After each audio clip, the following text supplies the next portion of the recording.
তাহলে গণ আন্দোলনের মাধ্যমে এই পাহাড় কাটা ছেদন আমরা বন্ধ করবই করব। রঘুনাথপুর বিধানসভার বিধায়ক হিসেবে এটা আমি আপনাকে জানিয়ে দিলাম। রঘুনাথপুরের বেড়ো পাহাড় কাটার প্রতিবাদে সড়ক বিধায়ক বিবেকানন্দ বাউরি। রঘুনাথপুর 1 নম্বর ব্লক তথা রঘুনাথপুর থানার অন্তর্গত বেড়ো পাহাড় একটি ঐতিহ্যবাহী পাহাড়। সম্প্রতি ওই পাহাড়কে কাটার কাজ চলছে জোর কদমে, যার ফলে এলাকার ঐতিহ্য একেবারে ধ্বংসের মুখে। এই বেড়ো পাহাড় কাটার প্রতিবাদে এবার সরব হলেন বিধায়ক বিবেকানন্দ বাউরি। তিনি নিজে শনিবার এলাকা পরিদর্শন করেন এবং এই পাহাড় কাটার প্রতিবাদে সোচ্চার হন। তার বক্তব্য, একটি অসাধু ব্যবসায়ী পাহাড়কে লিজ নিয়েছে এবং এইভাবে পাহাড় কেটে নষ্ট করছে, তারই প্রতিবাদে তিনি সরব হয়েছেন।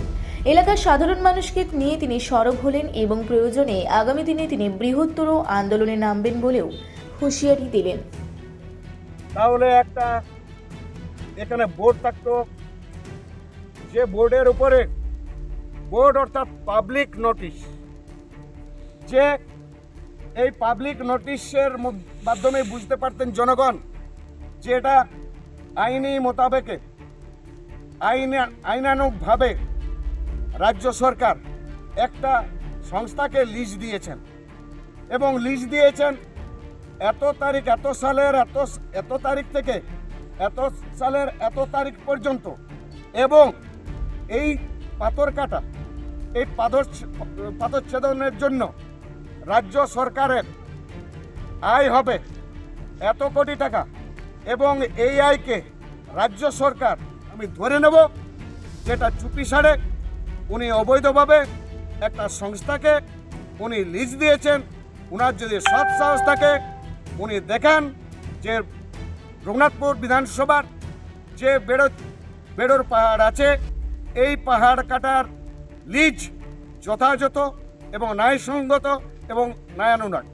মুখ্যমন্ত্রী বলছে রঘুনাথপুর শহরকে শিল্পনগরী করে তোলার, এটাই কি তাহলে মাননীয়? আপনারা তো ভালো করে বুঝতে পারছেন শিল্পনগরী না ধ্বংসনগরী করেছেন, আপনারা তো ভালো করে বুঝতে পারছেন, আজকে ভালো করে বুঝতে পারছেন।